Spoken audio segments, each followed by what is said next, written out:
পুরা পৃথিবীর মুসলমান সাক্ষী ইসরায়েল ফিলিস্তিনি বাহিনীর উপর হামলা চালাচ্ছে। পুরা পৃথিবীর মুসলমান দেখতেছে ইসরায়েল ফিলিস্তিনি মা বোন ভাই বোনদের উপর নির্যাতন নিপীড়ন চালাচ্ছে। পুরা পৃথিবীর মুসলমান দেখতেছে ইসরায়েল ফিলিস্তিনি দেশকে ধ্বংস করতেছে। পুরা পৃথিবীর মুসলমান সাক্ষী ইসরায়েল ফিলিস্তিনের ভূমি ফিলিস্তিনের দেশ দখল করার জন্য যুদ্ধ চালাচ্ছে। পানি যেরকম সত্য ততরূপ সত্য ইসরায়েলের মিশন হচ্ছে মুসলমানকে শেষ করা। মুসলমানকে তারা ধুমকি দিচ্ছে, মুসলমানকে শেষ করার পাই তারা চালাচ্ছে। পুরা পৃথিবীর মুসলমান দেখছে মসজিদুল আকসার মুসল্লিদের উপরে ইসরায়েলি বাহিনীরা হামলা চালাইছে, গ্রেনেড চালাইছে, গুলি চালাইছে। পুরা পৃথিবীর মুসলমান দেখছে এই জিনিস।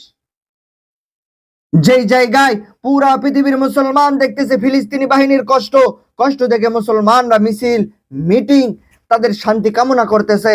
যেই জায়গায় পুরা পৃথিবীর মুসলমান আতঙ্কে আতঙ্কিত, পুরা পৃথিবীর মুসলমান চিন্তিত, পুরা পৃথিবীর মুসলমান কষ্টত্ব, সেই জায়গায় তোমরা তিনজন কিভাবে সেখানে গিয়ে বললা যে ইসরায়েলি বাহিনী কোনো হামলা করে নাই, ফিলিস্তিনি বাহিনী শান্তিতে আছে? পুরা পৃথিবীর মুসলমান বিভ্রান্ত করতেছে, ভুয়া খবর ছড়াচ্ছে। তুমি কিভাবে এটা বলতে পারলা? বলো। এত শিশুর কান্না সেগুলো কি সব মিথ্যা?